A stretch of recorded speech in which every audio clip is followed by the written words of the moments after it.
प्रिय दर्शकों, नमस्कार। पंच महापर्व का चतुर्थ पर्व गोवर्धन की हार्दिक शुभकामनाएं। यह पर्व कार्तिक मास के शुक्ल पक्ष के प्रतिपदा को मनाया जाता है।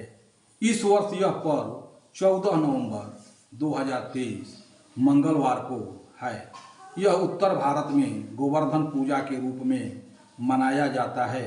वहीं दक्षिणी भारत में नव संवत्सर के आगमन एवं राजा बलि के पूजा के रूप में मनाया जाता है। भगवान श्री कृष्ण का चरित्र सर्वआयामी है, जिससे सभी समस्याओं का हल ढूंढा जा सकता है। गोवर्धन के महत्व प्रदान कर उन्होंने प्रकृति को महत्व दिया। इसको हम प्रथम प्रकृति पूजा भी कह सकते हैं। यह पर्व हमें पर्यावरण संरक्षण का संदेश देता है। इसके बारे में जानने से पहले चैनल को सब्सक्राइब करें, नोटिफिकेशन बेल दबाएं एवं वीडियो को शेयर करें ताकि ये चैनल आपको उपलब्ध होता रहे। प्रिय दर्शकों, गोवर्धन को हम कार्तिक शुक्ल पक्ष के प्रतिपदा को अन्नकूट महोत्सव के रूप में भी मनाते हैं। इसका अर्थ अन्न का ढेर होता है। इस दिन अधिक मात्रा में पकवान बनाकर भगवान श्री कृष्ण विष्णु का भोग लगाया जाता है तथा उसे प्रसाद रूप में बांटा जाता है। जो अन्न खरीफ की फसल से प्राप्त होती है उसी से पकवान बनाकर भोग लगाया जाता है। इस दिन बनने वाली सब्जी भी मिश्रित होती है। गोवर्धन भगवान श्री कृष्ण स्वयं हैं। इस दिन गोबर से घर के आंगन में गोवर्धन पर्वत की रचना की जाती है। ब्रज में मानवाकार जबकि अन्य क्षेत्र में पर्वताकार बनाया जाता है। ब्रज में गोवर्धन के साथ गाय, बछड़े, गोप, गोपियाँ, ग्वाले भी बनाए जाते हैं। इनको मोरपंख और रंगों से सजाया जाता है। उसके बाद गोवर्धन बनाकर सूर्यास्त के बाद अथवा अपनी परंपरा के अनुसार रोली, पुष्प, धूप, दीप आदि से पूजन करते हैं। उसके बाद दूध, दही, पकवान को भोग लगाते हैं। गोवर्धन को अन्नकूट अर्थात विभिन्न प्रकार की साग सब्जी, फल, अन्न, मालपुआ, दूध से बनी मिठाई आदि से भोग लगाने का विधान है।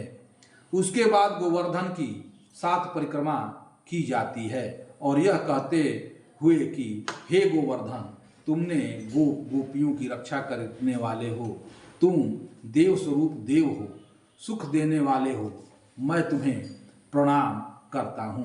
परिक्रमा के बाद भगवान से प्रार्थना करते हुए कहे कि भगवान श्री कृष्ण ने आपको अपनी भुजाओं पर उठाया था, आप मुझे करोड़ों गौवें और धन संपदा प्रदान करें। इस दिन गाय बैल को सजाया जाता है। इस दिन गायों को दूहना निषिद्ध माना गया है। गाय बैल को धोया जाता है। गाय बैल के पैर धोकर तथा धोए जाते हैं तथा फूल चढ़ाकर पूजा की जाती है। इस दिन मित्र, बंधु, रिश्तेदार एवं दूसरे के घर जाते हैं, आवाभगत करते हैं और बड़ों का आशीर्वाद प्राप्त करते हैं। इस दिन राजा बलि की पूजा की जाती है। पौराणिक मान्यता है कि इस दिन भगवान शिव पार्वती से द्यूत क्रीड़ा की थी, इसीलिए इस दिन द्यूत क्रीड़ा की जाती है। यह भी मान्यता है कि इस दिन द्यूत क्रीड़ा में जो जीतता है उसे वर्ष भर सफलता समृद्धि प्राप्त होती है। गांव में इस दिन दंगल होता है। कार्तिक शुक्ल प्रतिपदा ज्योतिष के अनुसार 3.5 अबूझ मुहूर्तों में अर्ध आबूझ मुहूर्त है। शेष 3 अबूझ मुहूर्त चैत्र शुक्ल प्रतिपदा, वैशाख शुक्ल तृतीया और अश्विन शुक्ल दशमी है।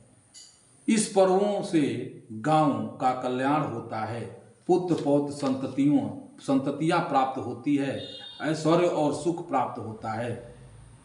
गोवर्धन पूजा करने से ही कार्तिक महीने के जप होम का फल प्राप्त होता है।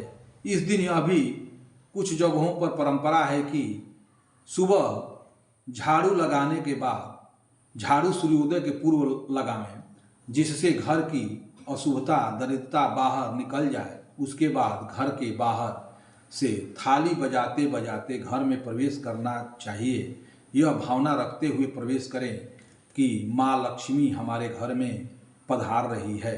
उसके बाद गाय के आगे किसी पात्र में कायम वर्धक सिंदूर रखें तथा हाथ जोड़कर प्रार्थना करें कि हे प्रभु, मैं इस विशेष अवसर पर आपकी पूजा संपन्न की है, मुझे आशीर्वाद प्रदान करें कि मेरे घर अन्न धन की वर्षा होती रहे, मेरे पति दीर्घायु हों, मेरे बच्चे निरोग व स्वस्थ हों और आपकी कृपा दृष्टि हम पर बनी रही। इस प्रकार प्रार्थना करने के बाद सपरिवार प्रसाद ग्रहण कर अगले दिन सिंदूर को सिंदूरदानी में भरकर नित्य उसे लगाना चाहिए।